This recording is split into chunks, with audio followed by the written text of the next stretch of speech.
10వ తరగతి ఇంటర్మీడియట్ వార్షిక పరీక్షలను గత ఏడాదితో పోలిస్తే 15 రోజులు ముందుగానే నిర్వహించాలని అధికారులు భావిస్తున్నారు. పార్లమెంటు ఎన్నికలను దృష్టిలో పెట్టుకుని పరీక్షలను త్వరగా పూర్తి చేయడానికి సిద్ధమవుతున్నారు. ఇందుకు అనుగుణంగా పరీక్షల షెడ్యూల్పై కసరత్తు ఇప్పటికే ప్రారంభమైంది. ఈ ఏడాది ఇంటర్ పరీక్షల ప్రారంభానికి 3 తేదీలను ప్రతిపాదించినట్లు తెలిసింది.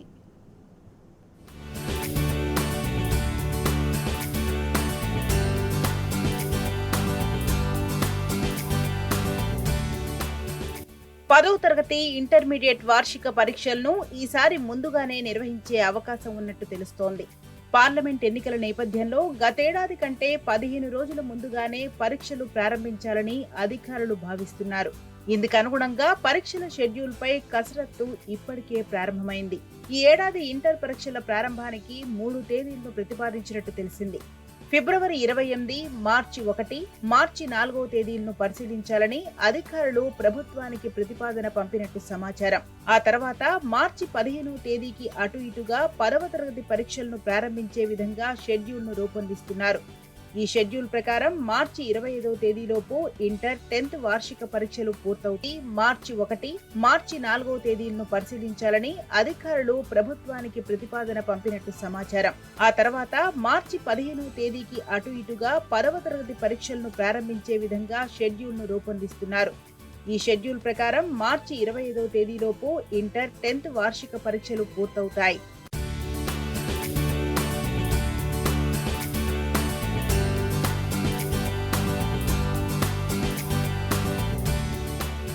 పార్లమెంట్ ఎన్నికల పోలింగ్ మార్చి చివర్లో లేదా ఏప్రిల్ మొదటి వారంలో ఉన్న విద్యార్థులకు ఇబ్బంది ఉండదని అధికారులు భావిస్తున్నారు. ఇంటర్ ప్రాక్టికల్స్ ను ఫిబ్రవరి మొదటి వారంలో నిర్వహించే అవకాశం ఉంది. అధికారుల ప్రతిపాదనకు ప్రభుత్వం ఆమోదం తెలిపిన వెంటనే షెడ్యూల్ను విడుదల చేసే అవకాశం ఉంది. గతేడాది ఇంటర్మీడియట్ వార్షిక పరీక్షలు మార్చి 15వ తేదీన ప్రారంభమయ్యాయి. ఏప్రిల్ 4న ముగిశాయి. ఏప్రిల్ 6వ తేదీ నుంచి 10th వార్షిక పరీక్షలు ప్రారంభమయ్యాయి.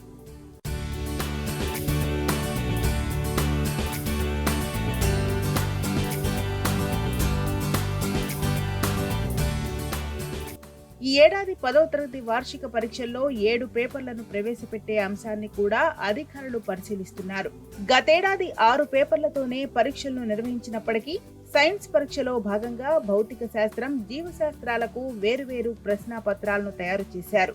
కానీ విద్యార్థులు ఒకే రోజు 2 పరీక్షలను, ఒక ప్రశ్నాపత్రం పూర్తయిన తర్వాత మరొకటి రాశారు.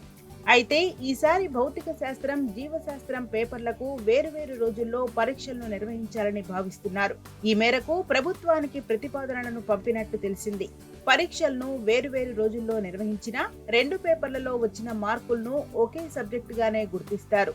మెమోలో కూడా మార్కుల పట్టిక అదే మాదిరిగా ఉంటుందని అధికారులు చెబుతున్నారు.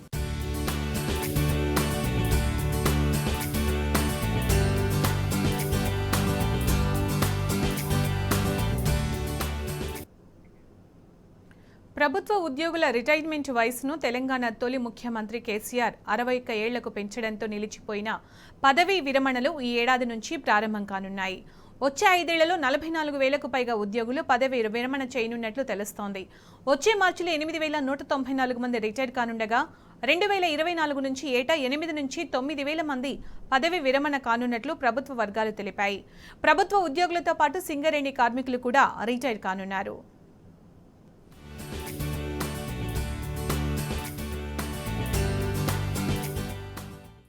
రానున్న మార్చి 31 తర్వాత రాష్ట్రంలో ప్రభుత్వ ఉద్యోగుల పదవీ విరమణలు పునఃప్రారంభం కానున్నాయి.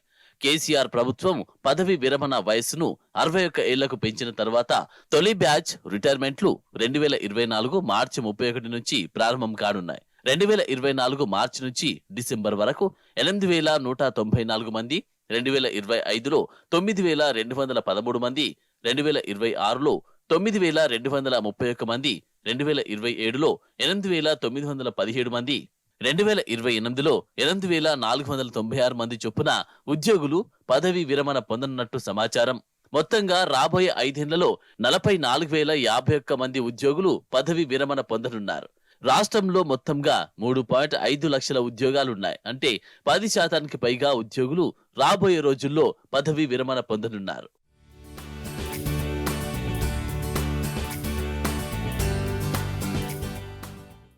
తెలంగాణ రాష్ట్ర ఏర్పాటు తర్వాత ఉద్యోగుల విభజనలో భాగంగా కొంతమంది ఉద్యోగులను తెలంగాణకు, మరికొందరిని ఆంధ్రప్రదేశ్కు కేటాయించారు.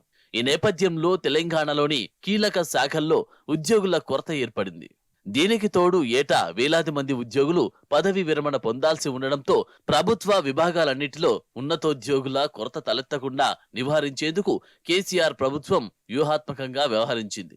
పదవీ విరమణ వయసు 58 నుంచి 61 ఏళ్లకు పెంచుతూ 2021 మార్చిలో ఉత్తర్వులు జారీ చేసింది. అప్పటి నుంచి ప్రభుత్వ శాఖలతో పాటు గ్రాంట్ ఇన్ ఎయిడ్ సంస్థలు, సొసైటీలు, కార్పొరేషన్లు, ఇతర సంస్థలు, వర్సిటీల్లో ఏ ఒక్కరూ పదవీ విరమణ పొందలేదు.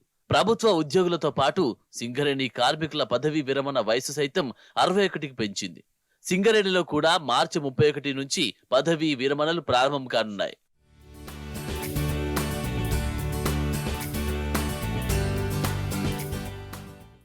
ఉద్యోగుల వయోపరిమితి పెంపు తెలంగాణతో పాటు 20 రాష్ట్రాల్లో అమల్లో ఉంది.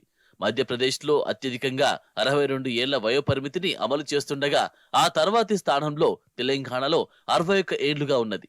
పశ్చిమ బెంగాల్లో మెడికల్ ప్రొఫెసర్లకు 65 ఏళ్లు, డాక్టర్లకు 62 ఏళ్లు, ఇతర ఉద్యోగులకు 60 ఏళ్ల వయోపరిమితిని అమలు చేస్తున్నారు.